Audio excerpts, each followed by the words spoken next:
ॐ श्री गणेशाय नमः। अथ श्री लक्ष्मी कवचं विनियोगः। ॐ अस्य श्री लक्ष्मी कवच स्तोत्रस्य श्री ईश्वरो देवता अनुष्टुप् छन्दः श्री लक्ष्मी प्रीत्यर्थे पाठे विनियोगः।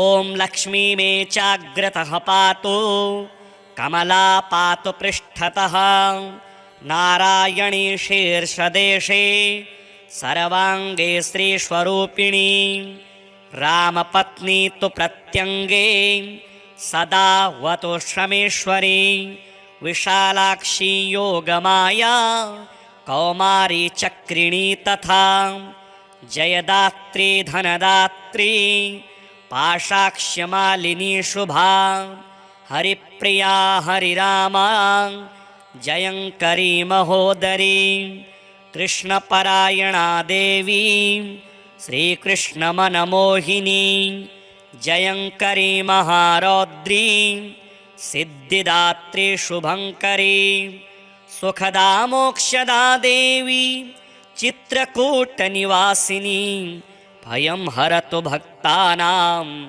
भवबन्धं विमुच्यतु। कवचं तन्महापुण्यं यः पठेद् भक्तिसंयुतः त्रिसन्ध्यमेकसन्ध्यं वा मुच्यते सर्वसङ्कटात्। एतत् कवचस्य पठनं धनपुत्रविवर्धनं भीतिर्विनाशनं चैव त्रिषु लोकेषु कीर्तितं। भूर्जपत्रे समालिख्य रोचना कुङ्कुमेन तु धारणाद् गलदेशे च सर्वसिद्धिर्भविष्यति। अपुत्रो लभते पुत्र धनार्थी लभते धनं मोक्षार्थी मोक्षमाप्नोति कवचस्य प्रसादतः। गर्भिणी लभते पुत्रं वन्ध्या च गर्भिणी भवेत् धारयेद्यपि कण्ठे च अथवा वामबाहुके। यः पठेन्नियतं भक्त्या स एव विष्णुवद् भवेत् मृत्युव्याधिभयं तस्य नास्ति किञ्चन महीतले। पठेद्वा पाठयेद्वापि शृणुयाच्छावयेद्यदि सर्वपापविमुक्तस्तु लभते परमां गतिं। सङ्कटे विपदे घोरे तथा च गहने वने राजद्वारे च नौकायां तथा च रणमध्यतः पठनाद्धारणादस्य जयमाप्नोति निश्चितम्। अपुत्रा च तथा वन्ध्या त्रिपक्षं शृणुयाद्यदि सपुत्रं लभते सातु दीर्घायुष्कं यशस्विनं। शृणुयाद्यः शुद्धबुद्ध्या द्वौ मासौ विप्रवक्त्रतः सर्वान् कामान् वाप्नोति सर्ववन्ध्याद्विमुच्यते। मृतवत्सा जीववत्सा त्रिमासं श्रवणं यदि रोगे रोगाद्विमुच्येत पठनान्मासमद्यतः। लिखित्वा भूर्जपत्रे च अथवा ताडपत्रके स्थापयेन्नियतं गेहे नाग्निचौरभयं क्वचित्। शृणुयाद्धारयेद्वापि पठेद्वा पाठयेदपि। यः पुमान् सततं तस्मिन् प्रसन्नः सर्वदेवताः बहुना किमिहोक्तेन सर्वजीवेश्वरेश्वरी। आद्याशक्तिर्महालक्ष्मीर्भक्तानुग्रहकारिणी धारके पाठके चैव निश्चला निवसे ध्रुवम्। ॐ लक्ष्मी मे चाग्रतः पातु कमला पातु पृष्ठतः नारायणी शीर्षदेशे सर्वांगे श्रीस्वरूपिणी रामपत्नी तु प्रत्यङ्गे सदा वतु श्रमेश्वरी विशालाक्षी योगमाया कौमारी चक्रिणी तथा जयदात्री धनदात्री पाशाक्ष्यमालिनी शुभा हरिप्रिया हरिरामा जयङ्करी महोदरी कृष्णपरायणा देवी श्रीकृष्णमनमोहिनी जयङ्करी महारौद्री सिद्धिदात्री शुभङ्करी सुखदा मोक्षदा देवी चित्रकूटनिवासिनी भयं हरतु भक्तानां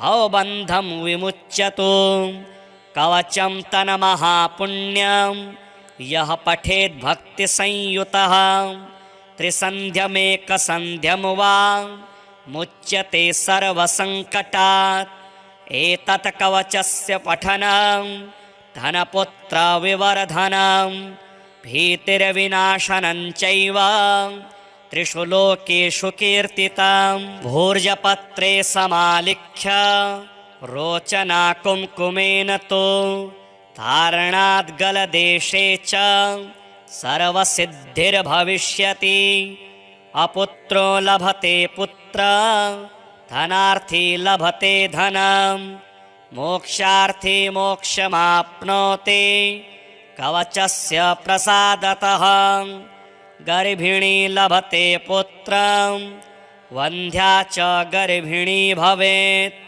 धारयेद्यपि कण्ठे च अथवा वामबाहुके यः पठेन्नियतं भक्त्या स एव विष्णुवद् भवेत् मृत्युव्याधिभयं तस्य नास्ति किञ्चन महीतले पठेद्वा पाठयेद्वापि शृणुयाच्छावयेद्यदि सर्वपापविमुक्तस्तु लभते परमां गतिं सङ्कटे विपदे घोरे तथा च गहने वने राजद्वारे च नौकायां तथा च रणमध्यतः पठनाद्धारणादस्य जयमाप्नोति निश्चितम् अपुत्रा च तथा वन्ध्या त्रिपक्षं शृणुयाद्यदि सपुत्रं लभते सा तु दीर्घायुष्कं यशस्विनं शृणुयाद्यः शुद्धबुद्ध्या द्वौ मासौ विप्रवक्त्रतः सर्वान् कामान् वाप्नोति सर्ववन्ध्याद्विमुच्यते मृतवत्सा जीववत्सा त्रिमासं श्रवणं यदि रोगे रोगाद्विमुच्येत पठनान् मासमध्यतः लिखित्वा भोर्जपत्रे च अथवा ताडपत्रके स्थापयेन्नियतं गेहे नाग्निचौरभयं क्वचित् शृणुयाद्धारयेद्वापि पठेद्वा पाठयेदपि यः पुमान् सततं तस्मिन् प्रसन्नः सर्वदेवताः बहुना किमिहोक्तेन सर्वजीवेश्वरेश्वरी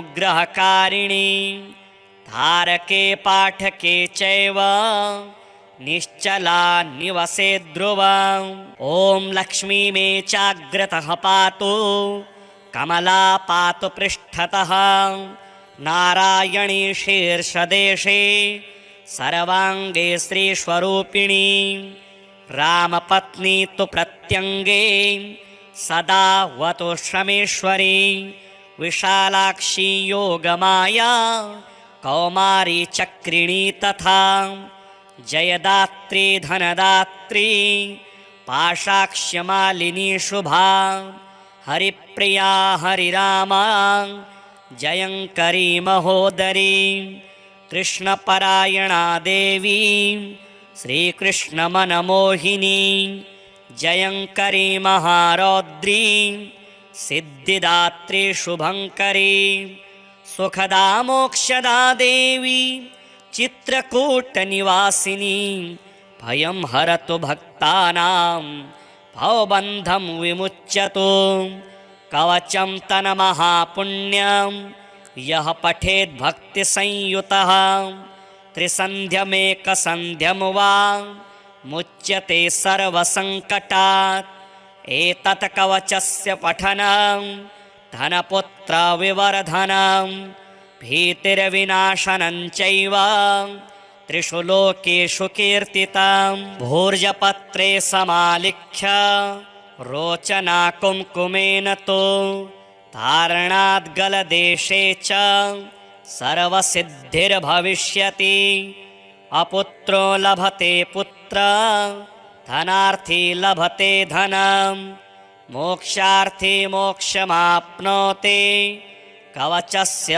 प्रसादतः गर्भिणी लभते पुत्रं वन्ध्या च गर्भिणी भवेत् धारयेद्यपि कण्ठे च अथवा वामबाहुके यः पठेन्नियतं भक्त्या स एव विष्णुवद् भवेत् मृत्युव्याधिभयं तस्य नास्ति किञ्चन महीतले पठेद्वा पाठयेद्वापि शृणुयाच्छावयेद्यदि सर्वपापविमुक्तस्तु लभते परमां गतिं सङ्कटे विपदे घोरे तथा च गहने वने राजद्वारे च नौकायां तथा च रणमध्यतः पठनाद्धारणादस्य जयमाप्नोति निश्चितम्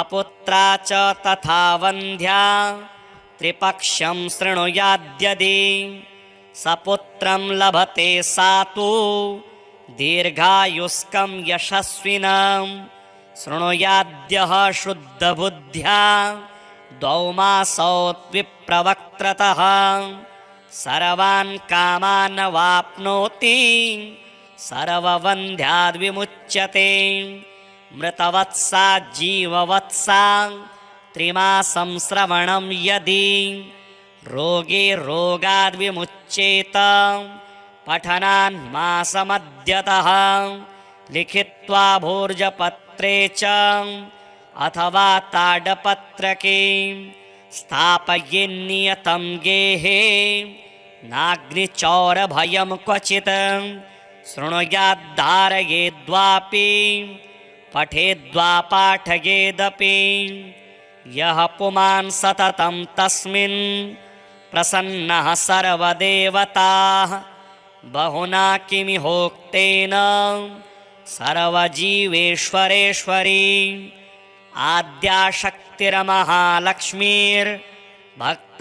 आद्याशक्तिर्महालक्ष्मीर्भक्तानुग्रहकारिणी धारके पाठके चैव निश्चला निवसे ध्रुवम् ॐ लक्ष्मी मे चाग्रतः पातु कमला पातु पृष्ठतः नारायणी शीर्षदेशे सर्वाङ्गे श्रीस्वरूपिणी रामपत्नी तु प्रत्यङ्गे सदा वतु श्रमेश्वरी विशालाक्षी योगमाया कौमारी चक्रिणी तथा जयदात्री धनदात्री पाशाक्ष्यमालिनी शुभा हरिप्रिया हरिरामा जयङ्करी महोदरी कृष्णपरायणा देवी श्रीकृष्णमनमोहिनी जयङ्करी महारौद्री सिद्धिदात्री शुभङ्करी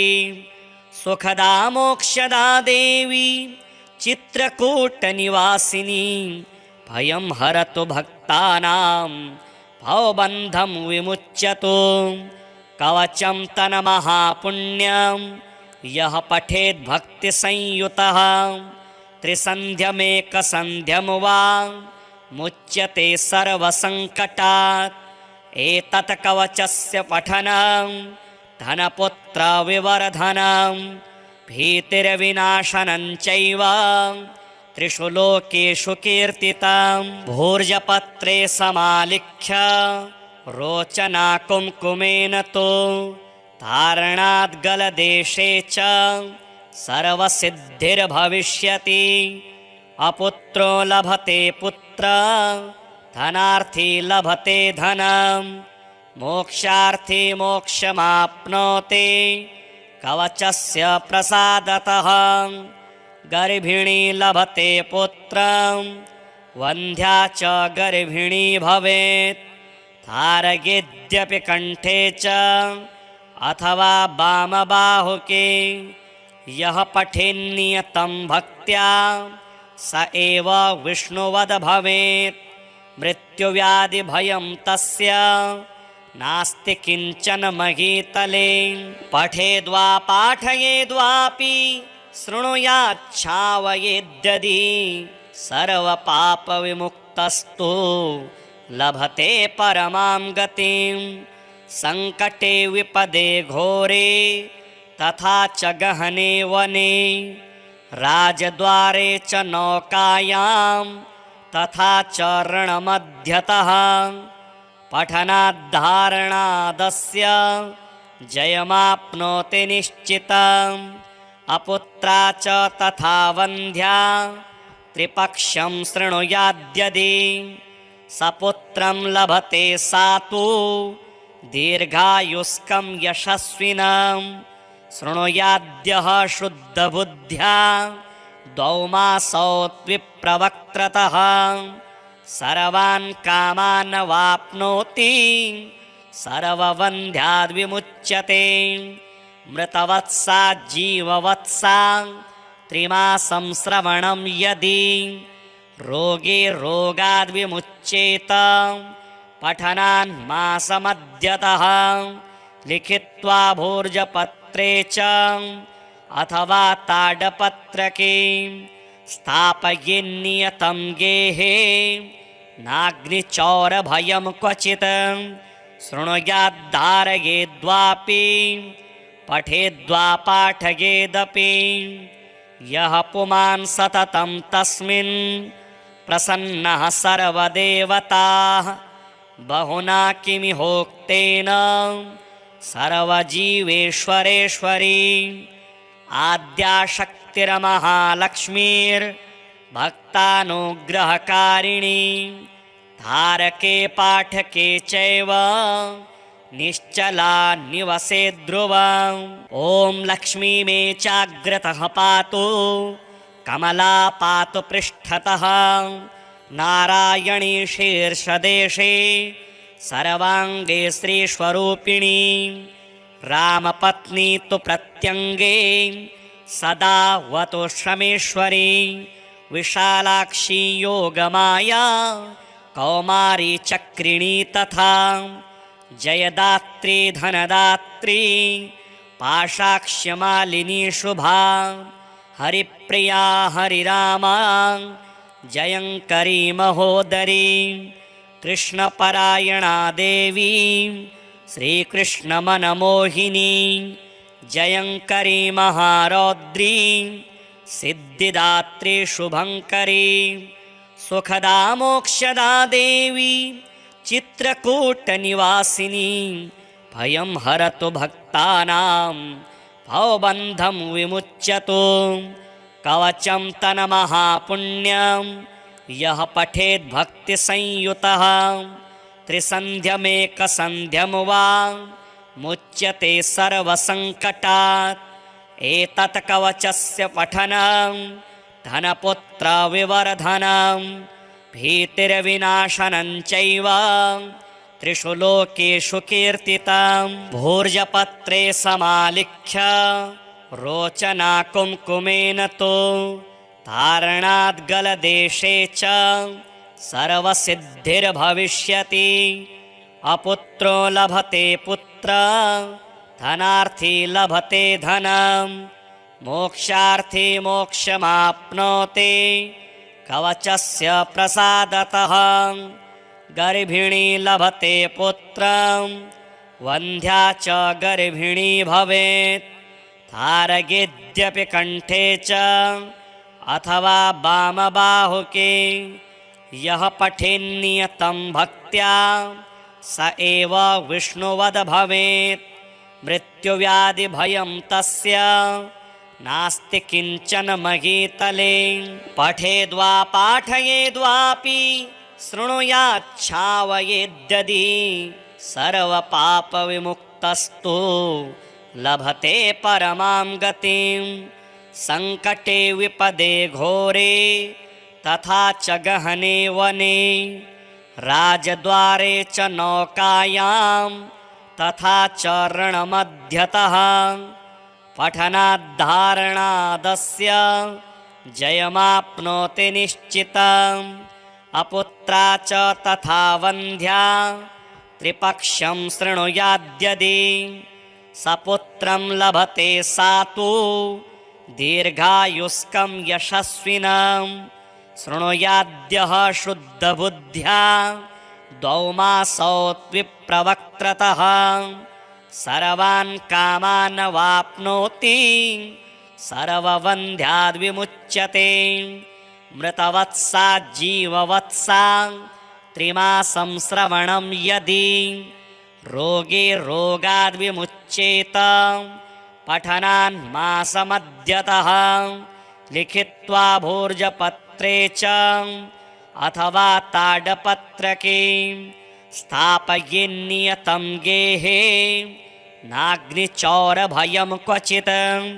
शृणुयाद्धारयेद्वापि पठेद्वा पाठयेदपि यः पुमान् सततं तस्मिन् प्रसन्नः सर्वदेवताः। बहुना किमिहोक्तेन सर्वजीवेश्वरेश्वरी आद्याशक्तिर्महालक्ष्मीर्भक्तानुग्रहकारिणी धारके पाठके चैव निश्चला निवसे ध्रुवम्। ॐ लक्ष्मी मे चाग्रतः पातु कमला पातु पृष्ठतः नारायणी शीर्षदेशे सर्वाङ्गे श्रीस्वरूपिणी रामपत्नी तु प्रत्यङ्गे सदा वतु श्रमेश्वरी विशालाक्षी योगमाया कौमारी चक्रिणी तथा जयदात्री धनदात्री पाशाक्ष्यमालिनी शुभा हरिप्रिया हरिरामा जयङ्करी महोदरी कृष्णपरायणा देवी श्रीकृष्णमनमोहिनी जयङ्करी महारौद्री सिद्धिदात्री शुभङ्करी सुखदा मोक्षदा देवी चित्रकूटनिवासिनी भयं हरतु भक्तानां भवबन्धं विमुच्यतु। कवचं तन्महापुण्यं यः पठेद् भक्तिसंयुतः त्रिसन्ध्यमेकसन्ध्यं वा मुच्यते सर्वसङ्कटात्। एतत् कवचस्य पठनं धनपुत्रविवर्धनं भीतिर्विनाशनं चैव त्रिषु लोकेषु कीर्तितं। भोर्जपत्रे समालिख्य रोचना कुङ्कुमेन तु धारणाद् गलदेशे च सर्वसिद्धिर्भविष्यति। अपुत्रो लभते पुत्र धनार्थी लभते धनं मोक्षार्थी मोक्षमाप्नोति कवचस्य प्रसादतः। गर्भिणी लभते पुत्रं वन्ध्या च गर्भिणी भवेत्। धारयेद्यपि कण्ठे च अथवा वामबाहुके यः पठेन्नियतं भक्त्या स एव विष्णुवद् भवेत्। मृत्युव्याधिभयं तस्य नास्ति किञ्चन महीतले। पठेद्वा पाठयेद्वापि शृणुयाच्छावयेद्यदि सर्वपापविमुक्तस्तु लभते परमां गतिं। सङ्कटे विपदे घोरे तथा च गहने वने राजद्वारे च नौकायां तथा च रणमध्यतः पठनाद्धारणादस्य जयमाप्नोति निश्चितम् अपुत्रा च तथा वन्ध्या त्रिपक्षं शृणुयाद्यदि सपुत्रं लभते सा तु दीर्घायुष्कं यशस्विनं शृणुयाद्यः शुद्धबुद्ध्या द्वौ मासौ विप्रवक्त्रतः सर्वान् कामान् वाप्नोति सर्ववन्ध्याद्विमुच्यते मृतवत्सा जीववत्सा त्रिमासं श्रवणं यदि रोगे रोगाद्विमुच्येत पठनान् मासमद्यतः लिखित्वा भोर्जपत्रे च अथवा ताडपत्रके स्थापयेन्नियतं गेहे नाग्निचौरभयं क्वचित् शृणुयाद्धारयेद्वापि पठेद्वा पाठयेदपि यः पुमान् सततं तस्मिन् प्रसन्नः सर्वदेवताः बहुना किमिहोक्तेन सर्वजीवेश्वरेश्वरी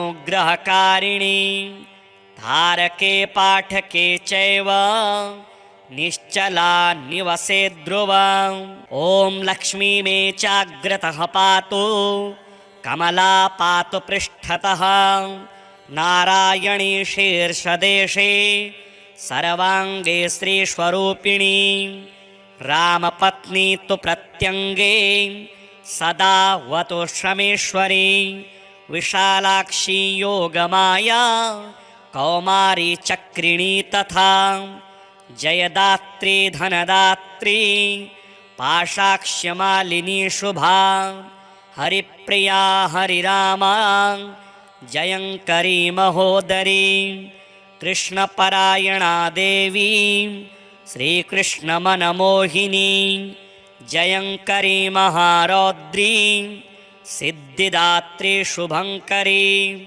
सुखदा मोक्षदा देवी चित्रकूटनिवासिनी भयं हरतु भक्तानां भवबन्धं विमुच्यतु कवचं तन्महापुण्यं यः पठेद् भक्तिसंयुतः त्रिसन्ध्यमेकसन्ध्यं वा मुच्यते सर्वसङ्कटात् एतत् कवचस्य पठनं धनपुत्रविवर्धनं भीतिर्विनाशनं चैव त्रिषु लोकेषु कीर्तितं भोर्जपत्रे समालिख्य रोचना कुङ्कुमेन तु धारणाद् गलदेशे च सर्वसिद्धिर्भविष्यति अपुत्रो लभते पुत्र धनार्थी लभते धनं मोक्षार्थी मोक्षमाप्नोति कवचस्य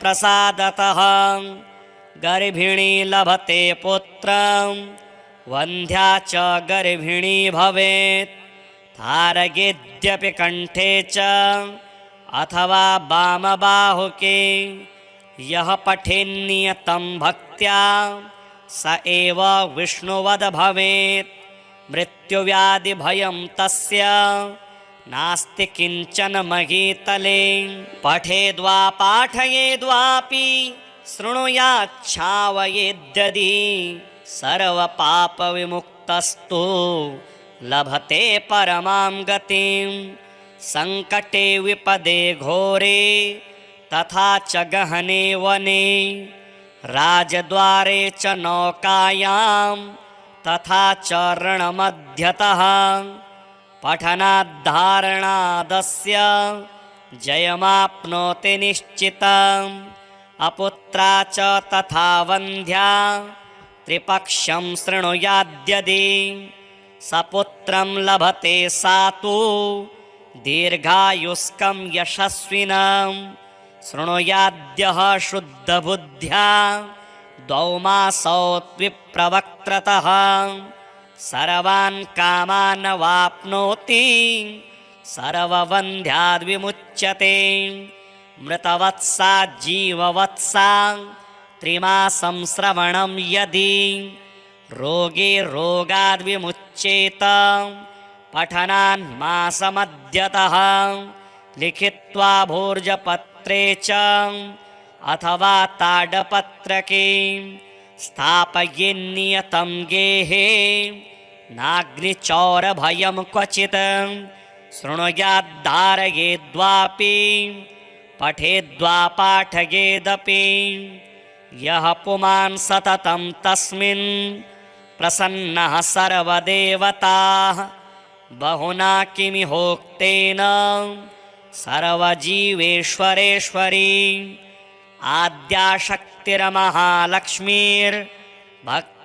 आद्याशक्तिर्महालक्ष्मीर्भक्तानुग्रहकारिणी धारके पाठके चैव निश्चला निवसे ध्रुवम् ॐ लक्ष्मी मे चाग्रतः पातु कमला पातु पृष्ठतः नारायणी शीर्षदेशे सर्वाङ्गे श्रीस्वरूपिणी रामपत्नी तु प्रत्यङ्गे सदा वतु श्रमेश्वरी विशालाक्षी योगमाया कौमारी चक्रिणी तथा जयदात्री धनदात्री पाशाक्ष्यमालिनी शुभा हरिप्रिया हरिरामा जयङ्करी महोदरी कृष्णपरायणा देवी श्रीकृष्णमनमोहिनी जयङ्करी महारौद्री सिद्धिदात्री शुभङ्करी सुखदा मोक्षदा देवी चित्रकूटनिवासिनी भयं हरतु भक्तानां भवबन्धं विमुच्यतु कवचं तन्महापुण्यं यः पठेद् भक्तिसंयुतः त्रिसन्ध्यमेकसन्ध्यं वा मुच्यते सर्वसङ्कटात् एतत् कवचस्य पठनं धनपुत्रविवर्धनं भीतिर्विनाशनं चैव त्रिषु लोकेषु कीर्तितं भोर्जपत्रे समालिख्य रोचना कुङ्कुमेन तु धारणाद् गलदेशे च सर्वसिद्धिर्भविष्यति अपुत्रो लभते पुत्र धनार्थी लभते धनं मोक्षार्थी मोक्षमाप्नोति कवचस्य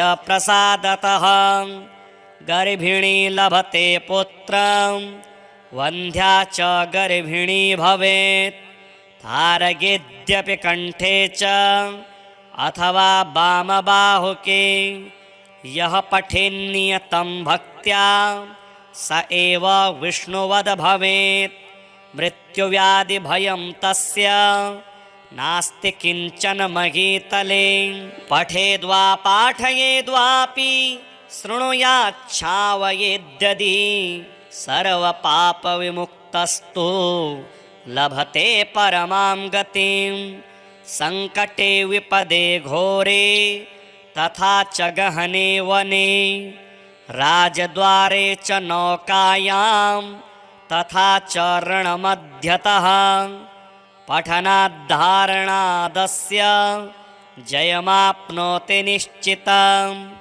अपुत्रा च तथा वन्ध्या त्रिपक्षं शृणुयाद्यदि सपुत्रं लभते सातु दीर्घायुष्कं यशस्विनं शृणुयाद्यः शुद्धबुद्ध्या द्वौ मासौ विप्रवक्त्रतः सर्वान् कामान् वाप्नोति सर्ववन्ध्याद्विमुच्यते मृतवत्सा जीववत्सा त्रिमासं श्रवणं यदि रोगे रोगाद्विमुच्येत पठनान्मासमद्यतः लिखित्वा भोर्जपत्रे च अथवा ताडपत्रके स्थापयेन्नियतं गेहे नाग्निचौरभयं क्वचित् शृणुयाद्धारयेद्वापि पठेद्वा पाठयेदपि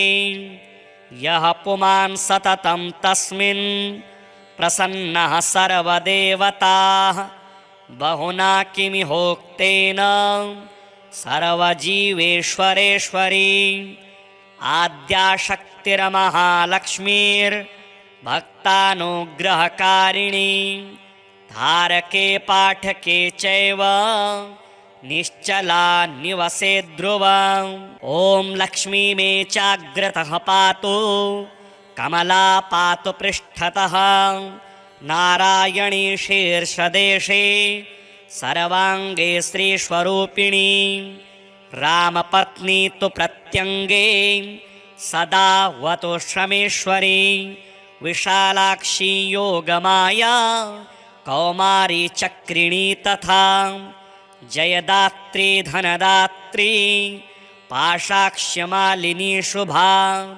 हरिप्रिया हरिरामा जयङ्करी महोदरी कृष्णपरायणा देवी श्रीकृष्णमनमोहिनी जयङ्करी महारौद्री सिद्धिदात्री शुभङ्करी सुखदा मोक्षदा देवी चित्रकूटनिवासिनी भयं हरतु भक्तानां भवबन्धं विमुच्यतु कवचं तन्महापुण्यं यः पठेद् भक्तिसंयुतः त्रिसन्ध्यमेकसन्ध्यं वा मुच्यते सर्वसङ्कटात् एतत् कवचस्य पठनं धनपुत्रविवर्धनं भीतिर्विनाशनं चैव त्रिषु लोकेषु कीर्तितं भूर्जपत्रे समालिख्य रोचना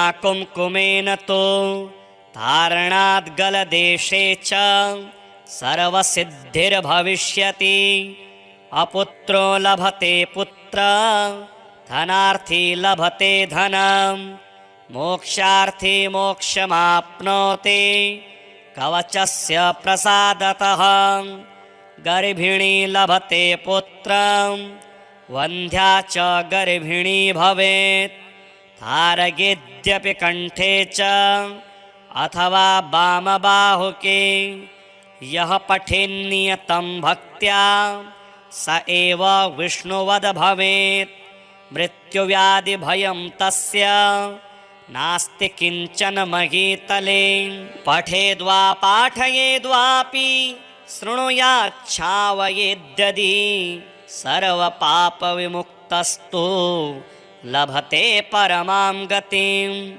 सङ्कटे विपदे घोरे तथा च गहने वने राजद्वारे च नौकायां तथा च रणमध्यतः पठनाद्धारणादस्य जयमाप्नोति निश्चितम् अपुत्रा च तथा वन्ध्या त्रिपक्षं शृणुयाद्यदि सपुत्रं लभते सातु दीर्घायुष्कं यशस्विनं शृणुयाद्यः शुद्धबुद्ध्या द्वौ मासौ द्विप्रवक्त्रतः सर्वान् कामान् वाप्नोति सर्ववन्ध्याद्विमुच्यते मृतवत्सा जीववत्सा त्रिमासं श्रवणं यदि रोगे रोगाद्विमुच्येत पठनान्मासमद्यतः लिखित्वा भोर्जपत्रे च अथवा ताडपत्रके स्थापयेन्नियतं गेहे नाग्निचौरभयं क्वचित् शृणुयाद्धारयेद्वापि पठेद्वा पाठयेदपि यः पुमान् सततं तस्मिन् प्रसन्नः सर्वदेवताः बहुना किमिहोक्तेन सर्वजीवेश्वरेश्वरी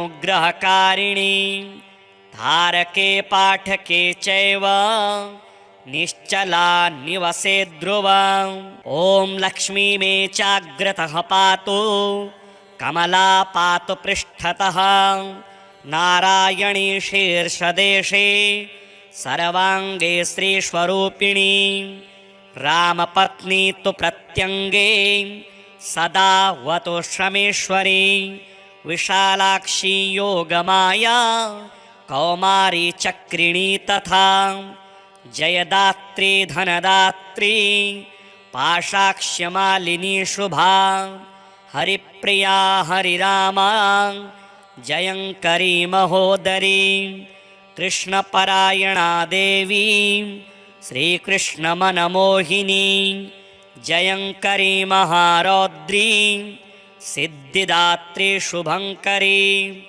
सुखदा मोक्षदा देवी चित्रकूटनिवासिनी भयं हरतु भक्तानां भवबन्धं विमुच्यतु कवचं तन्महापुण्यं यः पठेद् भक्तिसंयुतः त्रिसन्ध्यमेकसन्ध्यं वा मुच्यते सर्वसङ्कटात् एतत् कवचस्य पठनं धनपुत्रविवर्धनं भीतिर्विनाशनं चैव त्रिषु लोकेषु कीर्तितं भूर्जपत्रे समालिख्य रोचना कुङ्कुमेन तु धारणाद् गलदेशे च सर्वसिद्धिर्भविष्यति अपुत्रो लभते पुत्र धनार्थी लभते धनं मोक्षार्थी मोक्षमाप्नोति कवचस्य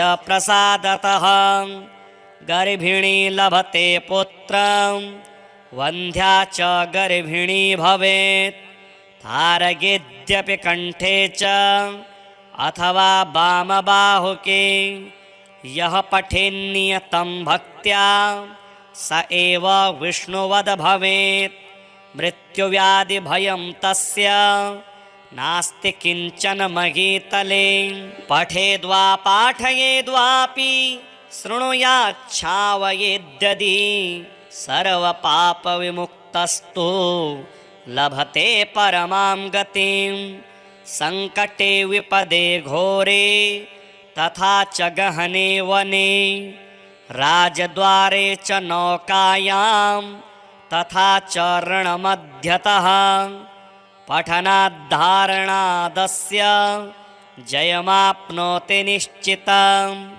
अपुत्रा च तथा वन्ध्या त्रिपक्षं शृणुयाद्यदि सपुत्रं लभते सातु दीर्घायुष्कं यशस्विनं शृणुयाद्यः शुद्धबुद्ध्या द्वौ मासौ विप्रवक्त्रतः सर्वान् कामान् वाप्नोति सर्वबन्ध्याद् विमुच्यते मृतवत्सा जीववत्सा त्रिमासं श्रवणं यदि रोगे रोगाद् विमुच्येत पठनान् मासमद्यतः लिखित्वा भोर्जपत्रे च अथवा ताडपत्रके स्थापयेन्नियतं गेहे नाग्निचौरभयं क्वचित् शृणुयाद्धारयेद्वापि पठेद्वा पाठयेदपि यः पुमान् सततं तस्मिन् प्रसन्नः सर्वदेवताः बहुना किमिहोक्तेन सर्वजीवेश्वरेश्वरी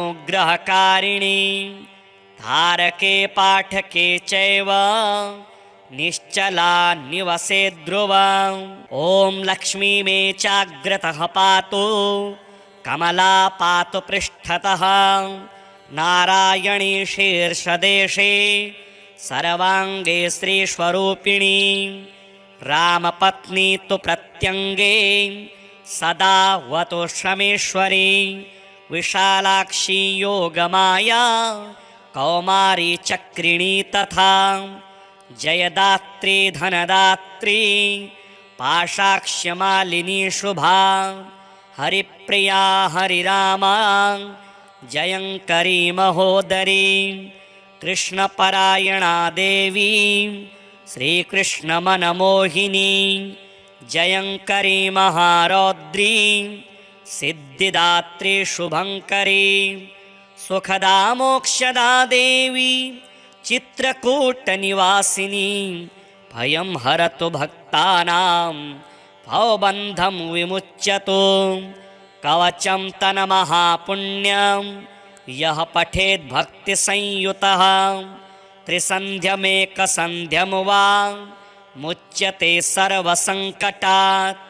एतत् कवचस्य पठनं धनपुत्रविवर्धनं भीतिर्विनाशनं चैव त्रिषु लोकेषु कीर्तितं। भूर्जपत्रे समालिख्य रोचना कुङ्कुमेन तु धारणाद् गलदेशे च सर्वसिद्धिर्भविष्यति। अपुत्रो लभते पुत्रं धनार्थी लभते धनं मोक्षार्थी मोक्षमाप्नोति कवचस्य प्रसादतः। गर्भिणी लभते पुत्रं वन्ध्या च गर्भिणी भवेत्। धारयेद्यपि कण्ठे च अथवा वामबाहुके यः पठेन्नियतं भक्त्या स एव विष्णुवद् भवेत्। मृत्युव्याधिभयं तस्य नास्ति किञ्चन महीतले। पठेद्वा पाठयेद्वापि शृणुयाच्छावयेद्यदि सर्वपापविमुक्तस्तु लभते परमां गतिं।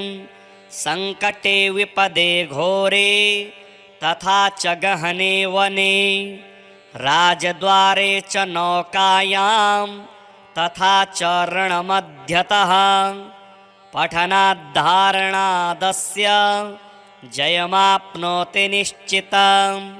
अपुत्रा च तथा वन्ध्या त्रिपक्षं शृणुयाद्यदि सपुत्रं लभते सातु दीर्घायुष्कं यशस्विनं।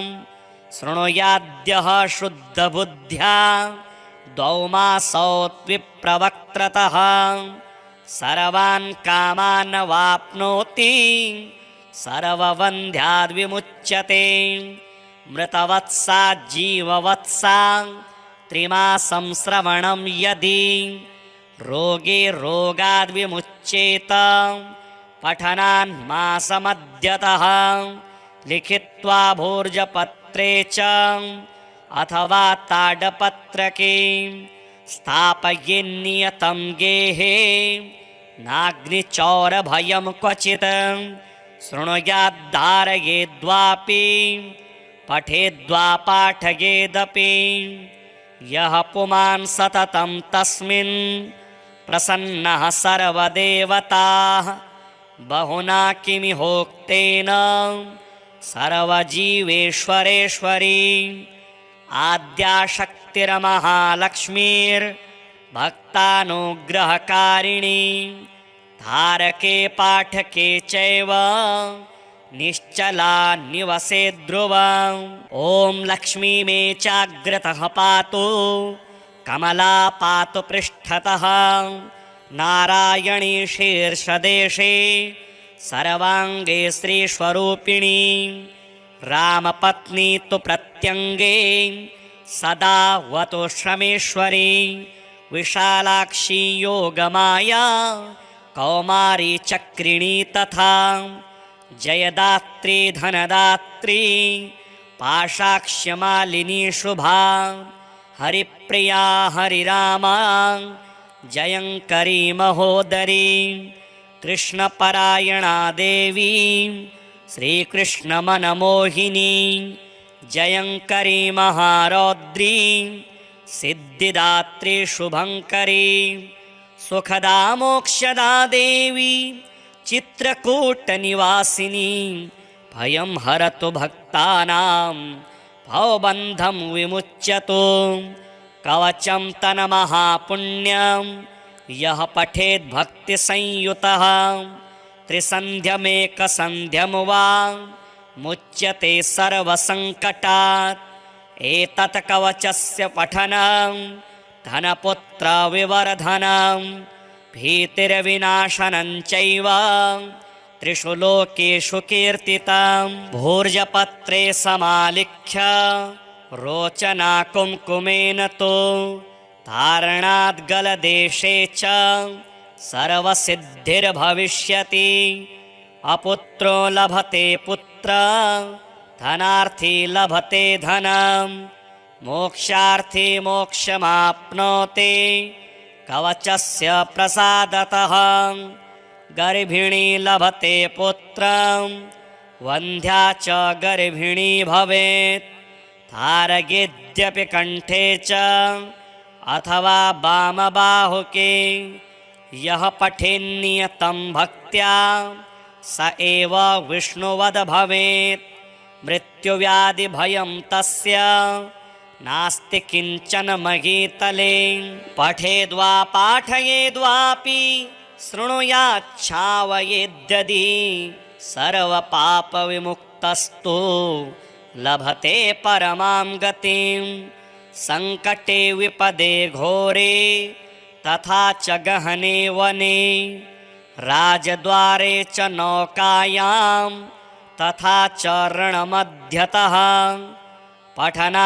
पठनाद्धारणादस्य जयमाप्नोति निश्चितम् अपुत्रा च तथा वन्ध्या त्रिपक्षं शृणुयाद्यदि सपुत्रं लभते सातु दीर्घायुष्कं यशस्विनं शृणुयाद्यः शुद्धबुद्ध्या द्वौ मासौ विप्रवक्त्रतः सर्वान् कामान् वाप्नोति सर्ववन्ध्याद्विमुच्यते मृतवत्सा जीववत्सा त्रिमासं श्रवणं यदि रोगे रोगाद्विमुच्येत पठनान् मासमध्यतः लिखित्वा भोर्जपत्रे च अथवा ताडपत्रके स्थापयेन्नियतं गेहे नाग्निचौरभयं क्वचित् शृणुयाद्धारयेद्वापि पठेद्वा पाठयेदपि यः पुमान् सततं तस्मिन् प्रसन्नः सर्वदेवताः बहुना किमिहोक्तेन सर्वजीवेश्वरेश्वरी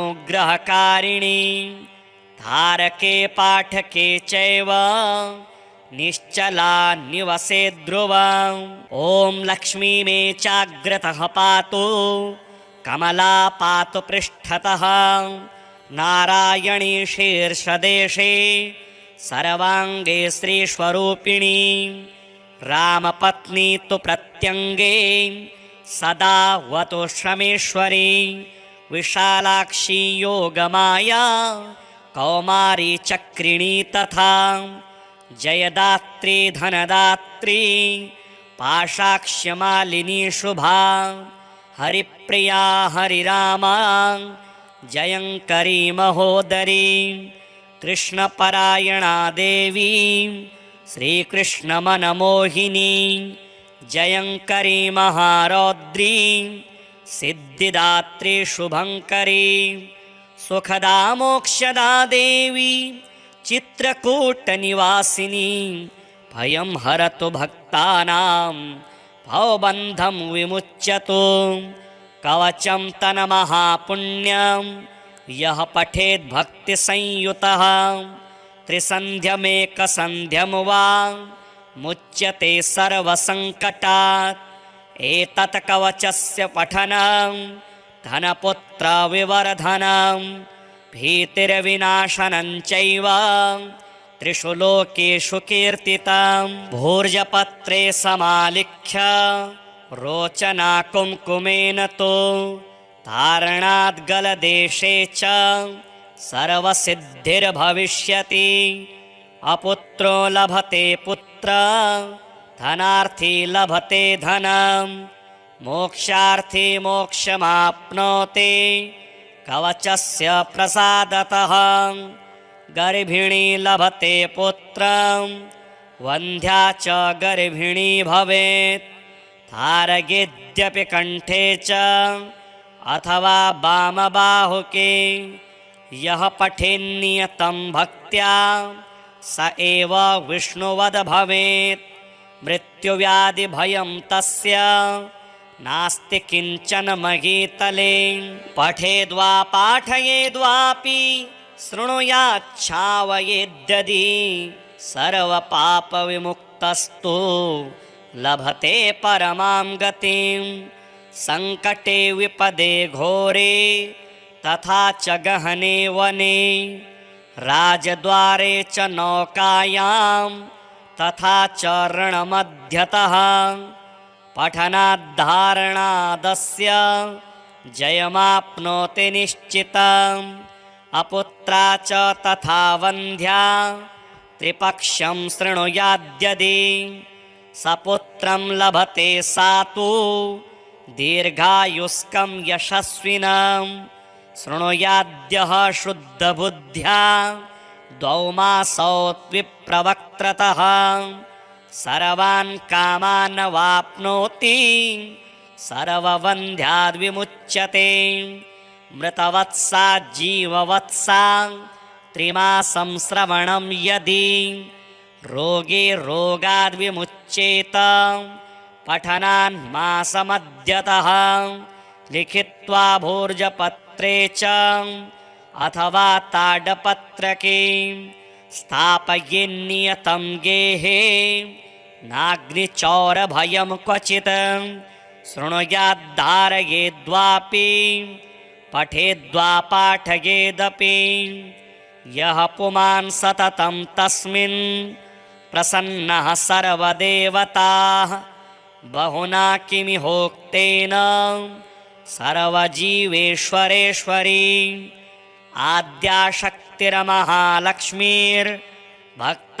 आद्याशक्तिर्महालक्ष्मीर्भक्तानुग्रहकारिणी धारके पाठके चैव निश्चला निवसे ध्रुवम् ॐ लक्ष्मी मे चाग्रतः पातु कमला पातु पृष्ठतः नारायणी शीर्षदेशे सर्वाङ्गे श्रीस्वरूपिणी रामपत्नी तु प्रत्यङ्गे सदा वतु श्रमेश्वरी विशालाक्षी योगमाया कौमारी चक्रिणी तथा जयदात्री धनदात्री पाशाक्ष्यमालिनी शुभा हरिप्रिया हरिरामा जयङ्करी महोदरी कृष्णपरायणा देवी श्रीकृष्णमनमोहिनी जयङ्करी महारौद्री सिद्धिदात्री शुभङ्करी सुखदा मोक्षदा देवी चित्रकूटनिवासिनी भयं हरतु भक्तानां भवबन्धं विमुच्यतु कवचं तन्महापुण्यं यः पठेद् भक्तिसंयुतः त्रिसन्ध्यमेकसन्ध्यं वा मुच्यते सर्वसङ्कटात् एतत् कवचस्य पठनं धनपुत्रविवर्धनं भीतिर्विनाशनं चैव त्रिषु लोकेषु कीर्तितं भोर्जपत्रे समालिख्य रोचना कुङ्कुमेन तु धारणाद्गलदेशे च सर्वसिद्धिर्भविष्यति अपुत्रो लभते पुत्र धनार्थी लभते धनं मोक्षार्थी मोक्षमाप्नोति कवचस्य प्रसादतः गर्भिणी लभते पुत्रं वन्ध्या च गर्भिणी भवेत् धारयेद्यपि कण्ठे च अथवा वामबाहुके यः पठेन्नियतं भक्त्या स एव विष्णुवद् भवेत् मृत्युव्याधिभयं तस्य नास्ति किञ्चन महीतले पठेद्वा पाठयेद्वापि शृणुयाच्छावयेद्यदि सर्वपापविमुक्तस्तु लभते परमां गतिं संकटे विपदे घोरे तथा च गहने वने राजद्वारे च नौकायां तथा च रणमध्यतः पठनाद्धारणादस्य जयमाप्नोति निश्चितम् अपुत्रा च तथा वन्ध्या त्रिपक्षं शृणुयाद्यदि सपुत्रं लभते सातु दीर्घायुष्कं यशस्विनं शृणुयाद्यः शुद्धबुद्ध्या द्वौ मासौ विप्रवक्त्रतः सर्वान् कामान् वाप्नोति सर्वबन्ध्याद्विमुच्यते मृतवत्सा जीववत्सा त्रिमासं श्रवणं यदि रोगे रोगाद्विमुच्येत पठनान् मासमद्यतः लिखित्वा भोर्जपत्रे च अथवा ताडपत्रके स्थापयेन्नियतं गेहे नाग्निचौरभयं क्वचित् शृणुयाद्धारयेद्वापि पठेद्वा पाठयेदपि यः पुमान् सततं तस्मिन् प्रसन्नः सर्वदेवताः बहुना किमिहोक्तेन सर्वजीवेश्वरेश्वरी